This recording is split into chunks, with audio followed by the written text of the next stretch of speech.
I grew up with low self-esteem. It was me and my mama, just us in the trauma. Hands up if you know what I mean. I see you, I feel you. I want you to know that you're not alone. I know what it's like not to have a home, like walking barefoot up a gravel road. The pain gon' make you unstoppable. Now audible, feel like I live in the end zone. I'm the one leading the drives, the crew riding round in a benzo.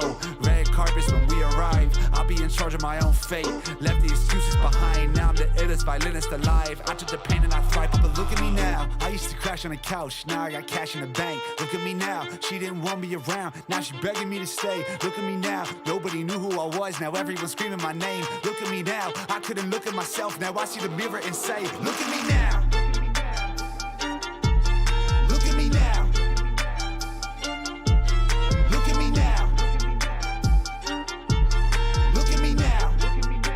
I wonder if I made you proud. Following dreams like your favorite content creator. I promised my mama I'll make it. That woman the queen. The grind of my father been embedded in me since I was a teen. Mashallah, I mean, that's what they say to me now. What you expect from the boy? I pop on their feed. They all wanna hate on me now. Why you disrespecting the boy? That's just confirmation that I'ma win. The beat getting beat up, I'm violent. I'm smooth like I'm C on the violin. I try, if I fail, I'ma try again. No denying it. I know I was built for this. I would die, I would kill for this. I showed them 1,000 times I'm about this life. I don't know how they still forget.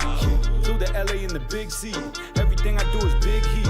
Everything I do is mesquite. Making big moves, keep them discreet. 100 new connections this week. Making flips like a misty. Eyes stacked up against me. Welcome to Wicked. That stands for What You Can Do. My name's Jake, and we've got a couple of really fun videos today. Fun in different ways. First up, there's a new kid on the block for the bread tubers, and that is a channel called MeidasTouch. I have been really, really impressed with the content they are putting out. So much so that they're leading the show today.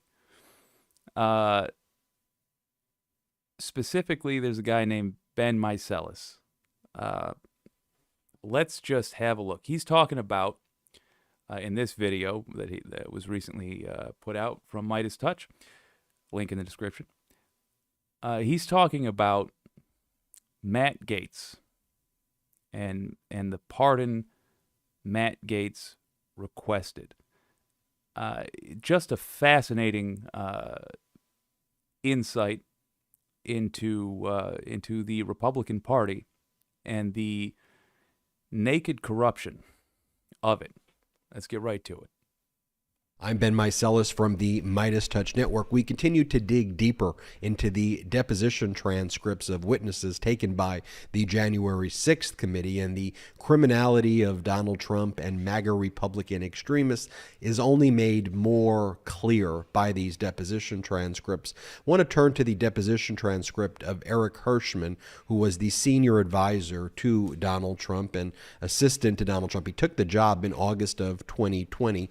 His primary purpose and role was to give legal advice to Donald Trump, and he reported to Pat Cipollone. And you will recall Eric Hirschman's testimony during the January 6th committee hearings. He was very critical of those trying to spread election disinformation. He was very critical. Also, just want to comment. You may remember the guy with the clips of him saying, "You better get a good effing attorney." He's got the baseball bat in the background that says "Justice." Really looks like a clown. Really is a clown. But again, it's a snake going after a snake. He in his testimony tears apart his fellow Republicans. Critical of people like John Eastman and Sidney Powell and Jeff Clark and others, and really presented a vivid picture in the White House of Trump being under the influence of, one, his fascist desires, and two, these MAGA extremists who wanted to overthrow our democracy. But as we delve deeper into the deposition transcript, one of the things that come to light as well is this encounter between Eric Hirschman and MAGA extremist Republican Matt Gaetz, member of Congress Matt Gaetz, of course. And it's Matt Gaetz asking for this blanket pardon. And we know Matt Gaetz asked about a blanket pardon to cover every possible criminal conduct he engaged in, including the Department of Justice's ongoing investigation of Matt Gaetz' sex trafficking and rape investigation of a minor. But Matt Gaetz had reached out to Eric Hirschman directly, and we really have now in the deposition testimony of Eric Hirschman vivid details of this conversation between Matt Gaetz and Eric Hirschman. I'll direct your attention to page 130 of the deposition of Eric Hirschman. This is the question that's asked by the January 6th committee. You'll see in these deposition transcripts that the questioner is redacted, and this is done intentionally by the January 6th committee. The non-committee members, the lawyers who they've hired, those names remain redacted because they know that MAGA extremists will try to dox and cause physical violence to these individuals. That's why the names are redacted. But the questioning by the January 6th committee lawyer to Eric Hirschman is question: was that a conversation directly with Matt Gaetz that you had? Answer from Eric Hirschman: it was more than one conversation, but directly, yes, directly with Matt Gaetz. Question: was anybody else involved in those conversations? Answer: in the first time he reached out to me, and I didn't know him, it was just Matt Gaetz, and then Pat Philbin, and I engaged in at least one other phone call with him. And you'll recall Pat Philbin is the deputy to Pat Cipollone, the top White House counsel. These are all the lawyers talking with Matt Gaetz, the top White House lawyers: Cipollone, Philbin, and Eric Hirschman. The question is, and was Representative Gaetz requesting a pardon? Answer: I believe so. Question: and a pardon to cover what? Answer from Eric Hirschman: he wanted it to cover everything. Question: so a broad pardon that would cover every and any criminal activity that he may have engaged in? Answer: I don't know if it's criminal conduct that he would have engaged in. He wanted a pardon, as I recall it, from the beginning of time up until that day for anything. And the he's going to jump on it himself because MeidasTouch is good at this. But from the beginning of time, I just spit a little. That's how fired up I get when thinking about this effing guy. From the beginning of time, all crimes that he committed in his life. Think about the logic that would entail.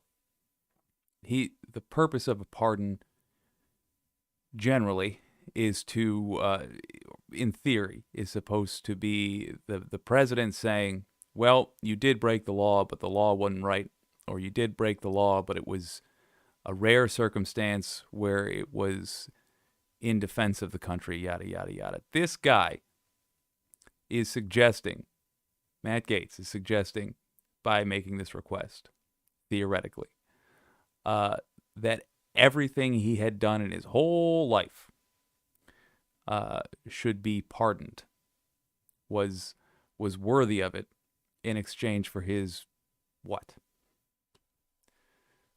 Just being MAGA.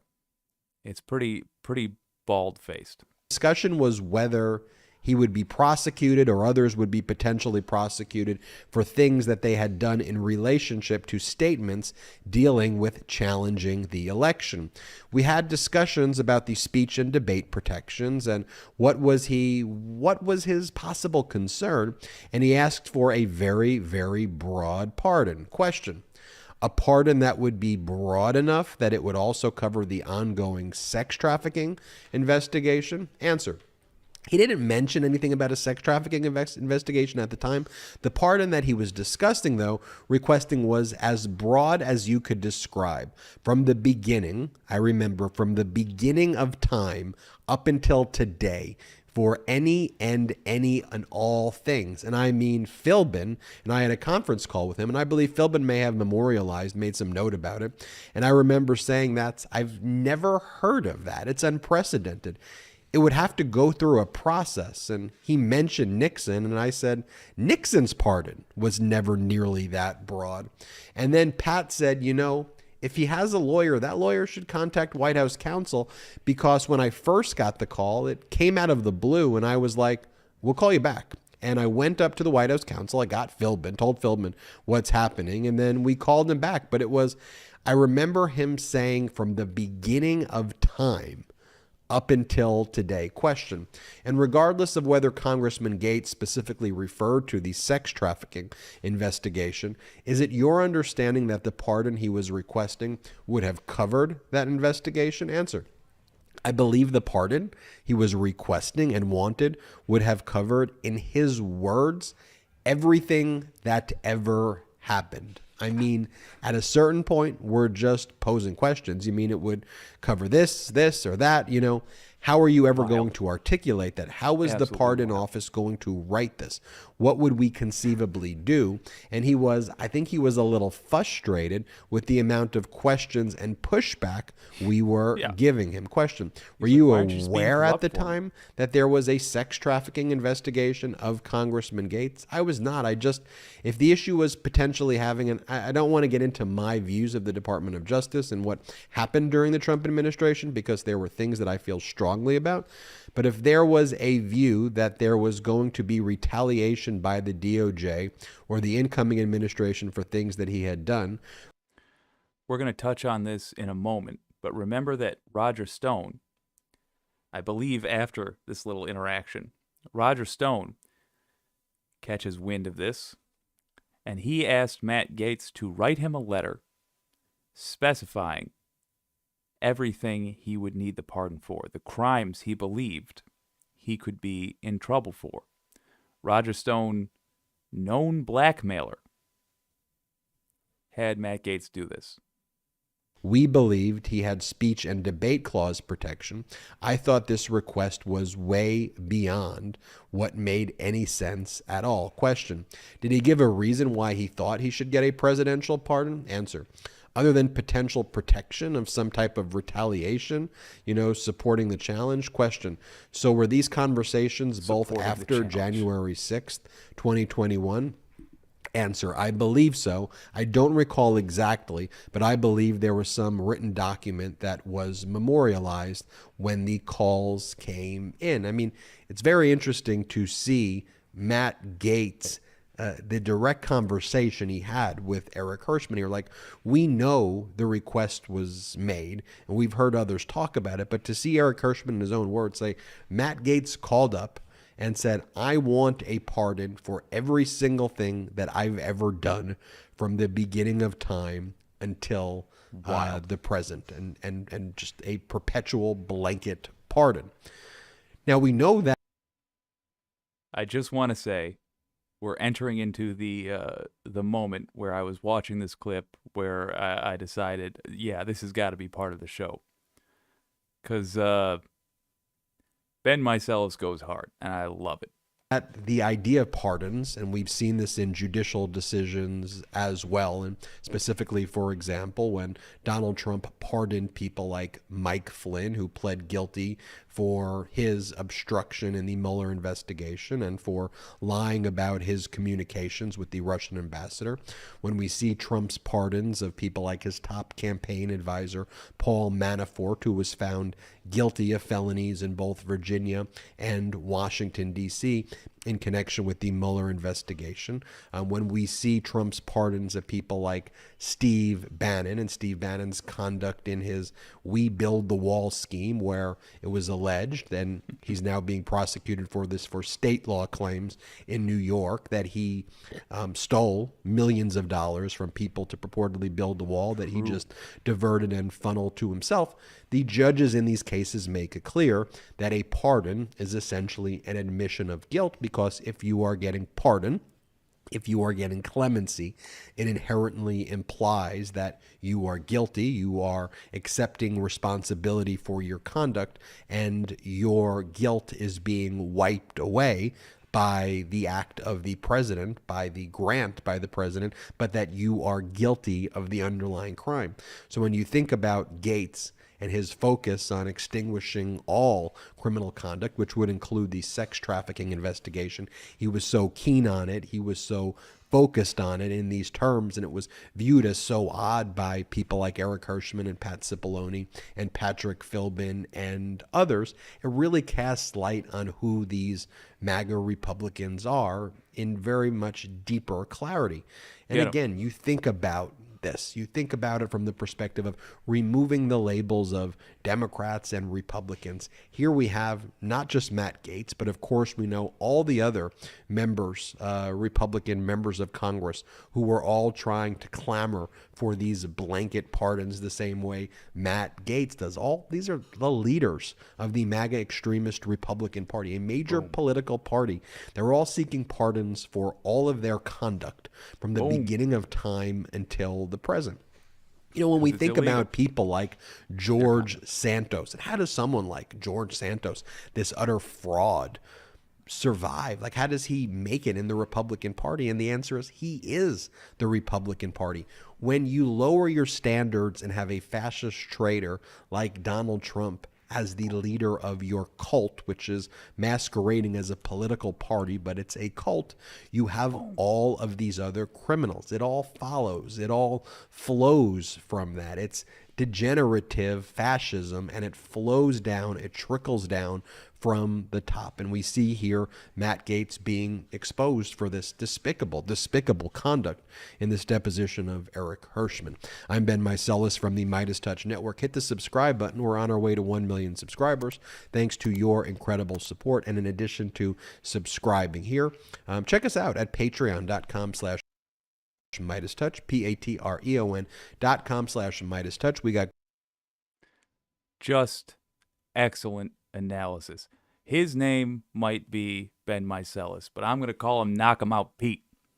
Because, my God, what a dressing down.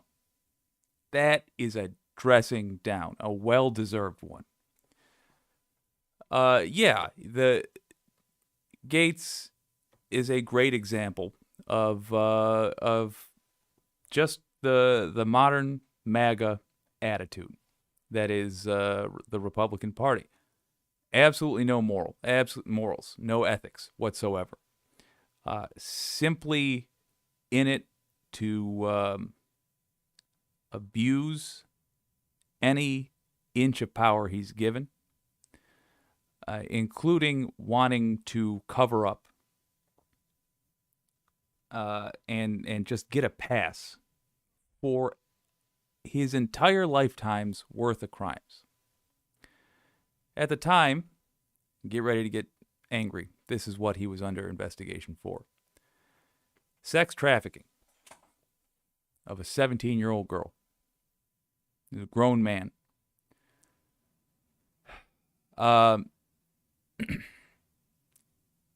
Looks like he's being let go for that.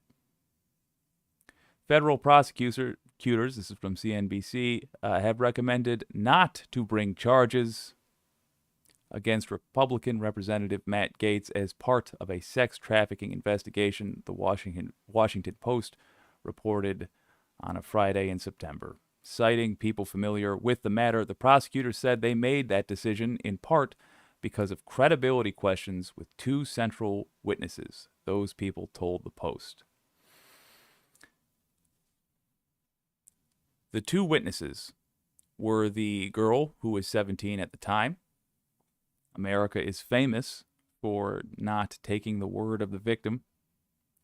And Joel Greenberg, Gaetz's associate who was involved in these things with him, I still have to say, allegedly. The prosecutors said they made the decision in part because of credibility questions with two central witnesses. Those people told the Post. The reported recommendation means the Department of Justice is unlikely to charge Gaetz, 40, girl was 17 years old, with a crime as a result of the probe. The investigation began in 2020 and centered on the Florida congressman's alleged relationship with a 17-year-old girl years earlier. Not that many years. He was in his 30s. Can't let this slide. While the recommendation is not a final decision, and the Post sources said new evidence could emerge that changes the prosecutor's view, their advice is likely to be upheld, the reports said. Joel Greenberg had a deal with prosecutors.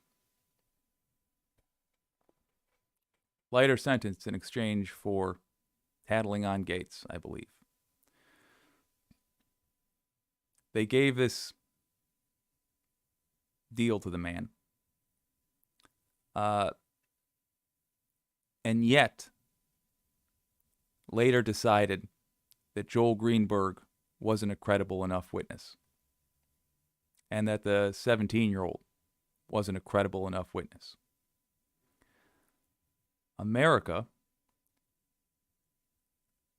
cannot wait to let a Republican get away with crime.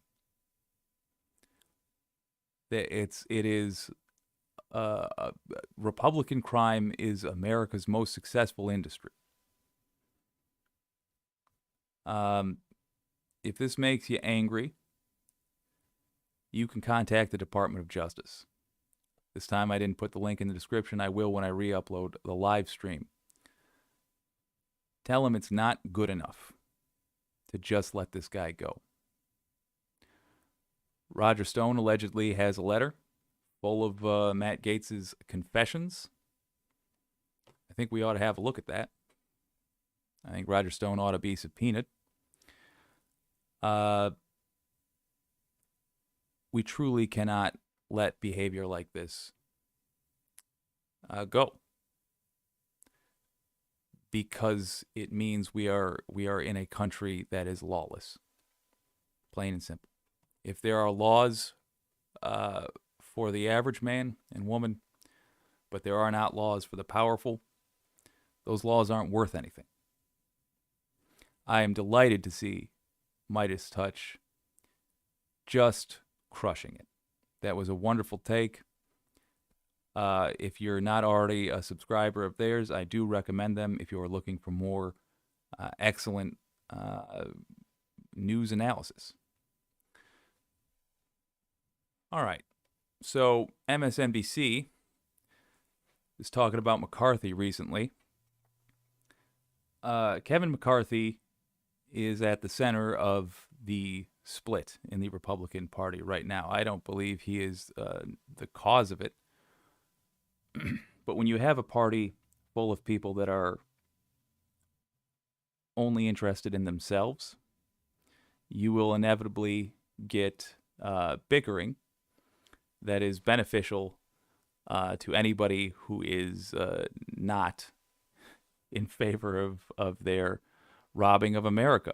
And that has led to this lovely situation. I'm going to let these MSNBC hosts break it down for you. Kevin McCarthy will hold a call today at 4 p.m. as he works overtime to shore up votes to become the next House Speaker.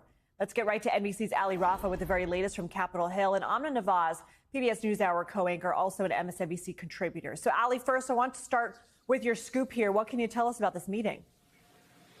Yeah, Lindsay, my colleague Haley Talbot and I have some new reporting on how Kevin McCarthy is spending this last weekend as he battles for the speakership. We know he's going to hold this 4 p.m. call with House GOP members to try and lock in every last ounce of support he can before this make or break moment on Tuesday when the speaker's election is set to be held. That's in addition to a morning meeting on Tuesday where House GOP members will coalesce and talk about what they plan to do when that election is finally held. This is because McCarthy knows this is going to come down to a tricky game of numbers. Remember, he needs that magic number of 218 votes to win the speaker's gavel. And right now, there are more House GOP members publicly opposing him than he can afford to lose and still win. So right now, we know he's making concessions. He's considering making these concessions like changing committee rules, lowering the threshold on something called the motion to vacate. That would make it easier for House GOP members to oust a sitting speaker. I do want to pause it there to comment on the fact that sometimes when these self-interested people are infighting, we can benefit. I have no problem with it being easier to replace the Speaker of the House. I have no problem with it being easier to replace any politician at any time, so long as you can present a legitimate reason. But losing your public office as a result of bad behavior, I think is good. I'm doubtful that McCarthy actually won't be Speaker of the House. I suspect a lot of this is just public performance. But we'll see. Tuesday, we shall see.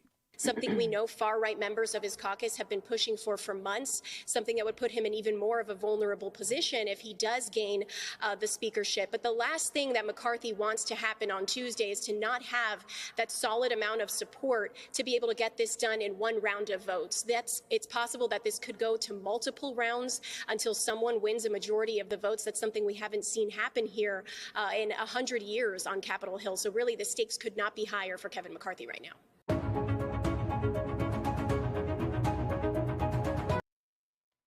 Yeah. Anything that highlights for the American people, any spectacle like that, like needing multiple rounds of votes to just appoint a speaker when your party controls the House, is good for America. Most people are not like you. Most people are not interested in political analysis and don't follow these things. So if they simply see the headlines, first time in 100 years, yada, yada, that's good.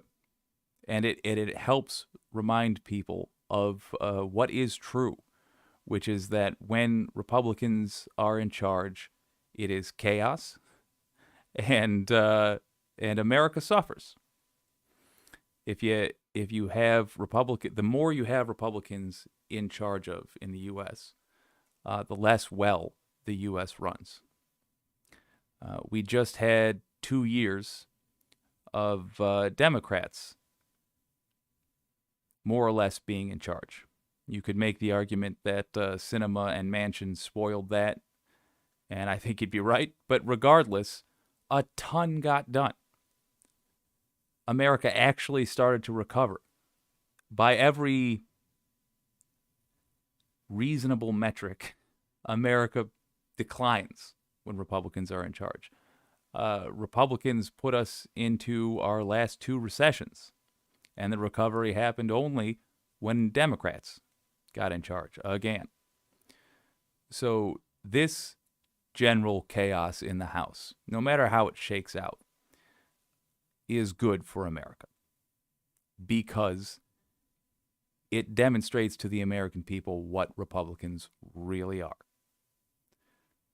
Absolutely delighted to see that McCarthy's having a bad day. I wish him nothing but bad days from now until he retires. So there is a billionaire with a home in New Zealand. He's an American fella. He's apparently the owner of the Empire State Building. And he wanted to celebrate the new year with an obnoxious fireworks display. Okay, well, his neighbors in New Zealand are farmers with livestock. Those things that can stampede sometimes. Probably that was not a significant danger, but nonetheless, they don't like when explosions happen above their heads. Well, he didn't really care about that. He decided, I'm going to do it anyway. Let's check a look. Good Lord, Jake. Let's take a look at the New Zealand Herald, which writes, a controversial New Year's Eve fireworks display at a U.S. billionaire's property outside Queenstown is understood to have caused a large scrub fire. The New York-based billionaire owner of the Empire State Building, Tony Malkin, had upset neighbors of his Dalefield property with plans for an extravagant 14-minute fireworks display to bring in 2023.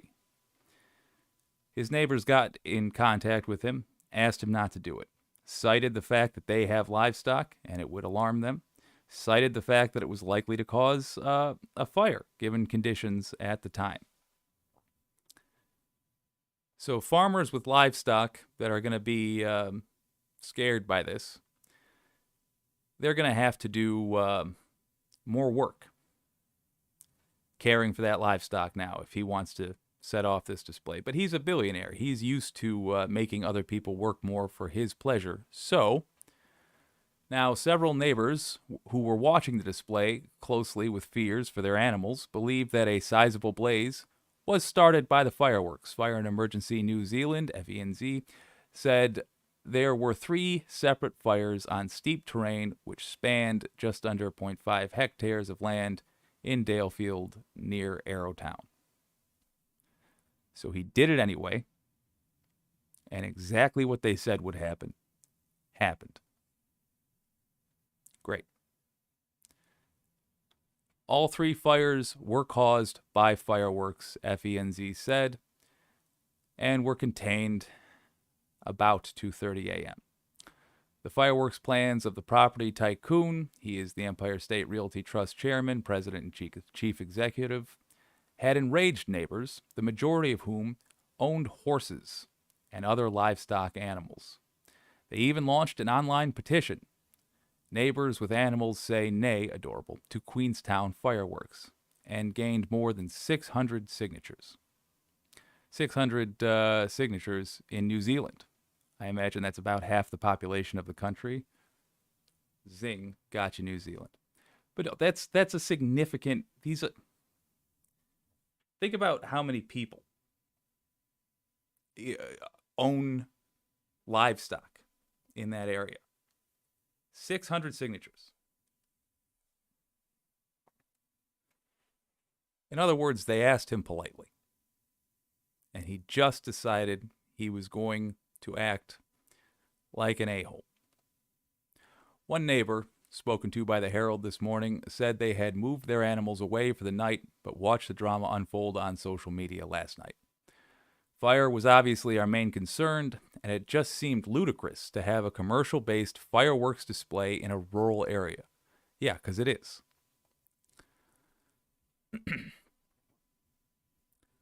It just seems to fly in the face of logic with stock and the fire risk, said the neighbor, who wished to remain anonymous.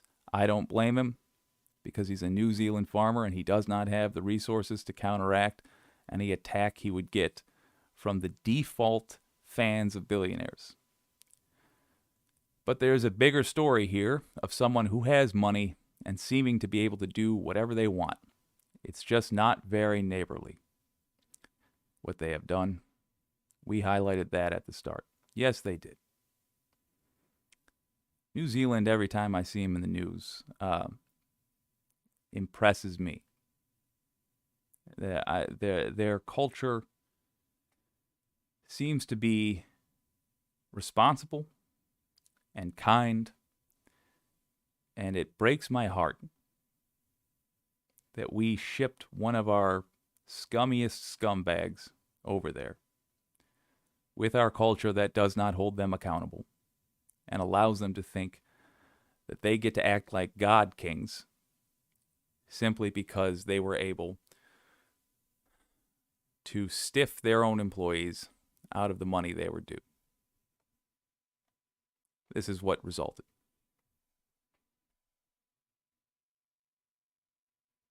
I'm embarrassed. We all should be.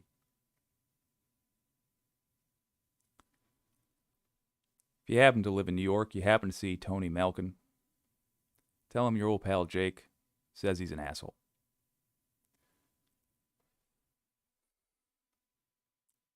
It is eternally disappointing to see the lack of accountability for wealthy people. Now, that didn't happen in our country, but we cannot, in the United States, if that is where you are watching from, but we cannot deny that was one of ours, embarrassing us internationally. I highly recommend we start the cultural shift of being louder, of contacting our representatives regularly, and of simply not putting up with this. You see somebody running defense for a billionaire online ever, engage with that person. Let them know Billionaires are not your friends. Sorry to end it on a Debbie Downer note. If there is an upside to this, it is that the New Zealand farmers come out looking like they are, which is smarter and kinder than Tony Malkin. Hopefully, the social embarrassment this man will experience will at least curb his desire to do future fireworks displays.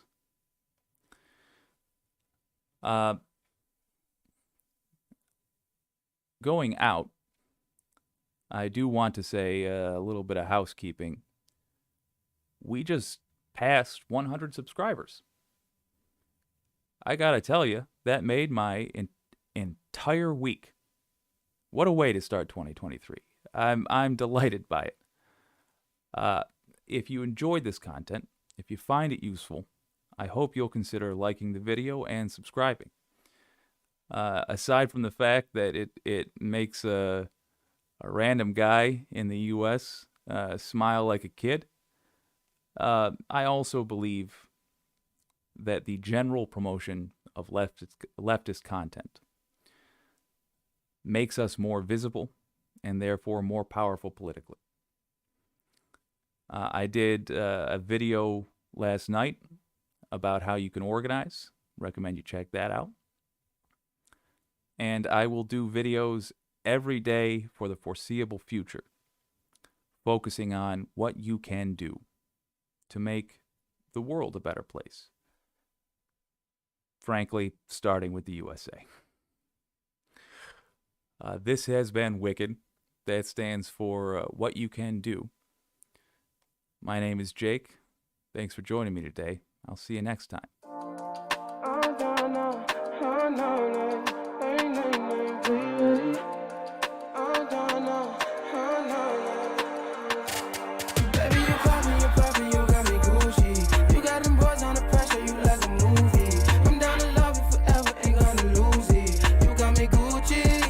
Gucci, yeah, you